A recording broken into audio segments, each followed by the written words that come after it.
अस्सलामुअलैकुम जी, क्या हाल चाल है आप सबकी। उम्मीद करती हूँ कि अल्लाह के फजल से सब ठीक होंगे। मैं भी अल्हम्दुलिल्लाह अल्लाह के फजल से और आप लोगों की दुआओं से ठीक हूँ। ये देखें जी, घर साफ़ सुथरा करने के बाद कुछ इस तरह की शक्ल थी, लेकिन उसमें कुछ हमारे भी जो है बैग्स वगैरह पैक थे। ये व्लॉग जब तक आप लोगों तक पहुँचेगा, मैं जो है वो यहाँ से शिफ्ट हो चुकी होंगी इटली। अच्छा जी, अब बहुत सारे लोगों का सवाल था, आप जर्मनी क्यों आई और अब जर्मनी से क्यों जा रही हैं, जर्मनी जैसा कंट्री क्यों छोड़ रही हैं आप, ऐसा क्या हुआ, हमें भी बताएं। इनफैक्ट मुझे जो है वो टिकटॉक पे बहुत सारे डीएम आए हुए थे, जर्मनी हम कैसे शिफ्ट हो सकते हैं, आप जर्मनी क्यों छोड़ कर जा रही हैं। अच्छा जी, सबसे पहली बात, मैं इटली आई थी नेपलस सिटी में फ़ैमिली वीज़ा पे, और वो था कुछ टाइम का जिसमें कि आपने ये करना होता है कि आपके पास एंट्री होता है कि आपने पाकिस्तान से जितनी देर का आपका वीज़ा लगता है, साल का हो, 6 मंथ का हो, 4 मंथ्स का हो, कि इतनी देर में एक बार आपको एंट्री मिल सकती है यूरोप में। उसके बाद अगर आप दोबारा उसी वीज़े के दौरान पाकिस्तान वापस आ जाते हो, दोबारा जाना चाहते हो, वो टाइम पीरियड ख़त्म हो जाता है तो दोबारा नहीं जा सकते, सिर्फ एक बार यूरोप में एंट्री का होता है वो। उसके बाद बाकी सारा प्रोसेस आपका होता है जी, यहाँ आकर आपने डॉक्यूमेंट्स अप्लाई करने होते हैं, जो भी सजोर वगैरह को होता है सारा सिस्टम, वो सारी चीज़ें होती हैं मेन। खैर, ये तो एक शॉर्ट मैंने बात कर दी सब लोगों को बताने के लिए। बाकी जो नाश्ता किस तरह निकला, अपॉइंटमेंट्स किस तरह मिलती हैं, पंजाब में अपॉइंटमेंट्स का बहुत मसला हो रहा है इटालियन एम्बेसी से, वो बहुत लंबी चौड़ी कहानी है उसका एक अलग से। एनी हाउ, ये तो हमारा ट्रैवल व्लॉग है। अच्छा, हम लोग जो है वो फ़्लाइट बुक करना चाह रहे थे, लेकिन वो हुई नहीं, क्योंकि फ़्लाइट दूसरे सिटी से बुक हो रही थी। उसके लिए पहले हमें काफ़ी जो है वो ट्रैवल करना पड़ना था, 2-3 आवर्स। फिर वो 1 घंटे की फ़्लाइट थी इटली से, जहाँ हमने नेक्स्ट जाना था मिलान सिटी में, और उसके बाद वहाँ से फिर 2-3 ट्राम्स चेंज करके मज़ीद आगे जाना था। तो फिर वो बहुत लंबा चौड़ा काम था, तो हम लोगों ने सोचा कि उससे बेहतर है हम डायरेक्ट फ़्लिक्स बस लें। जो यूरोपियन हैं, जो लोग यहाँ से जाते हैं, ट्रैवल करते हैं, उन्हें पता होगा फ़्लिक्स बस का कि थोड़ा सा रिलैक्स और कंफर्टेबल है। और दूसरी सबसे बड़ी बात कि जहाँ हमने जाना था ये वहाँ डायरेक्ट लेकर जा रही थी, मतलब बच्चे के साथ बड़ा मुश्किल हो जाता है, 2-2 3-3 जगह। और फिर अगर आपने प्लेन भी पकड़ना है तो क्या फ़ायदा, अगर आपने मतलब बाय एयर भी जाना तो आप 3-4 जो है वो बार बार चेंज कर रहे हैं। तो ये जी, हम स्टॉप पर थे, वेट कर रहे थे कि हमारी बस आए। हमारी 2 बजे की थी रात की। उसका ये फ़ायदा होता है कि आपको जो है वो नींद में ही बच्चे का सफ़र गुजर जाता है और बच्चा तंग नहीं होता।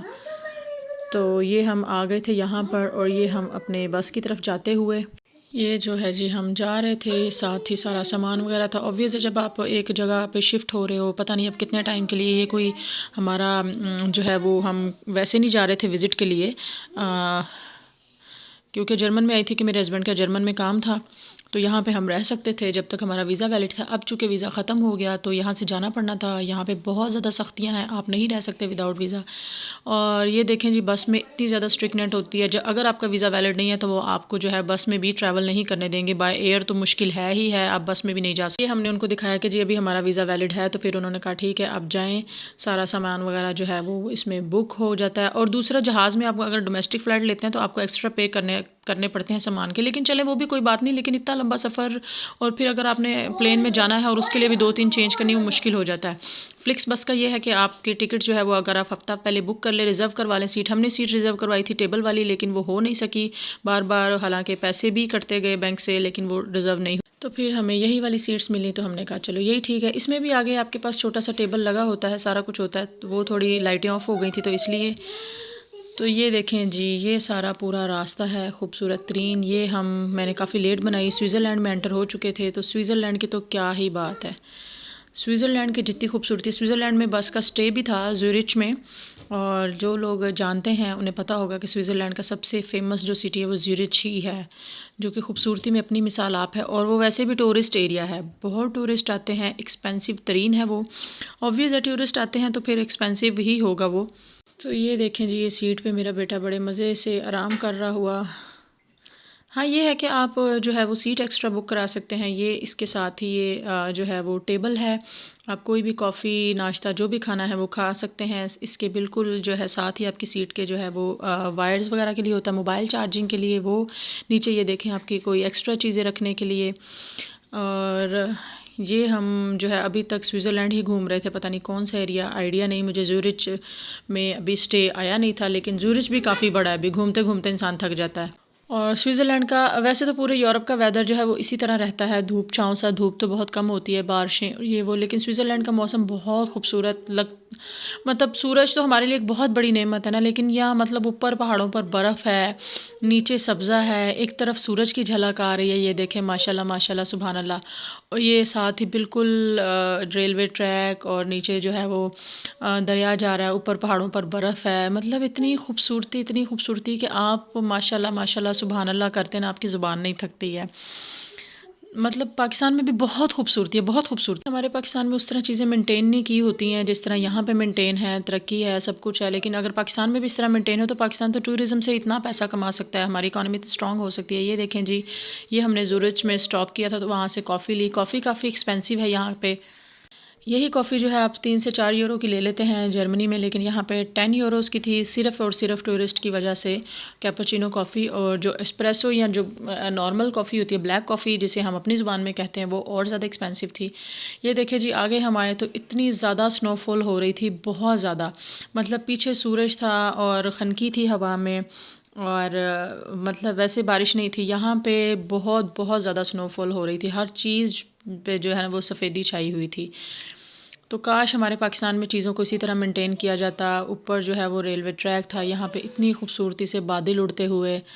मैं तो बहुत दुआ करती हूँ, मतलब अल्लाह ताला हमारे पाकिस्तान को इतनी तरक्की दे, इतनी तरक्की दे, हमारी हुकूमतों को अक्ल समझ दे। भाई हमने भी अपने मुल्क का एक नाम करना है, उसकी जो है एक पहचान बनानी है ताकि लोगों को बाहर ना आना पड़े। जी आफ्टर 9 आवर्स यहाँ पे हमारा सफ़र हुआ तमाम, हम पहुँच गए जी मिलान से थोड़ा सा पीछे है ये बस स्टेशन। ये यहाँ पे हम आए, यहाँ पे जैसे ही हम आए तो हमने अपना सामान वगैरह जो है बस में से लिया और यहाँ से आगे हमें पकड़नी थी। मुझे मिलान चैंत्रो से आगे जाना था एक सिटी में, तो यहाँ से हमने जो है ये ट्राम लेनी थी। पता नहीं अब इसको क्या बोलते हैं इटालियन में, कुछ कुछ डिश वर्ड्स आए थे, तो अब जो है वो इटाली सीखनी पड़ेगी। ये इस लेडी से जो है मेरे हस्बैंड पूछते हुए कि हमें जो है मिलान चैंत्रो जाना है और वहाँ से हमें फिर नेक्स्ट सिटी जाना है, तो कौन सी वाली आएगी ट्राम। तो यहाँ पे ना ये लोग नंबर्स नहीं बताते, बस ये कहते हैं कि हाँ यहीं यहीं आएगी, जो आएगी उसमें बैठ जाना। तो ये हम अपना सामान वगैरह लेकर लोग सब बैठे हुए थे। हमने पहले सोचा टैक्सी कर लेते हैं, लेकिन हमें टैक्सी कोई नज़र नहीं आई, बहुत तेज़ बारिश थी। तो वो या शायद हमने न्यू इस एरिया में न्यू थे तो शायद हमें पता नहीं था, क्योंकि मेरे हस्बैंड जो है वो ज़्यादा नेकलेस रहे हैं। खैर यहाँ पे हमें 2 ट्राम चेंज करनी थी, वो डायरेक्ट मिलान चैंत्रो नहीं जा रही थी, मतलब मिलान सेंटर नहीं जा रही थी, तो हम एक से उतरे तो दूसरे के लिए वेट करने लग गए हम लोग। खैर वहाँ से हम आए तो फिर हमने जी ली ट्रेन डायरेक्ट अपने जो भी हमारा डेस्टिनी था, जो हमारा डेस्टिनेशन पॉइंट था वहाँ पे जाने के लिए।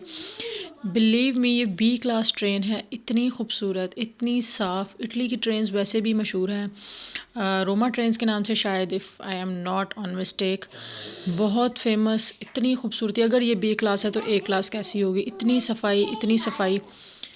बस यही दुआ है कि अल्लाह ताला हमारे मुल्क को भी इस तरह का बनाए। खैर जी, cut to the point, Germany में मेरा चूँकि इटली का जो वीज़ा था वो ख़त्म हो गया था, उसकी वैलिडिटी ख़त्म होने वाली थी। ख़त्म नहीं हुआ था, ख़त्म हुआ होता तो फिर मैं नहीं आ सकती थी ट्रैवल करके, ना बाय एयर ना बाय रोड।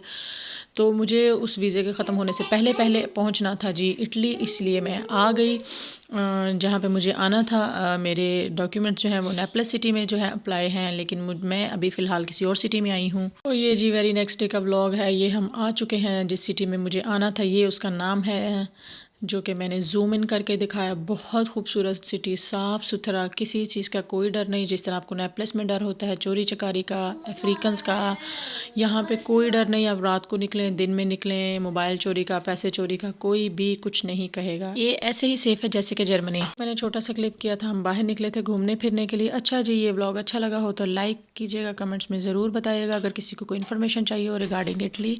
अल्लाह हाफिज़। सब्सक्राइब कराना भूल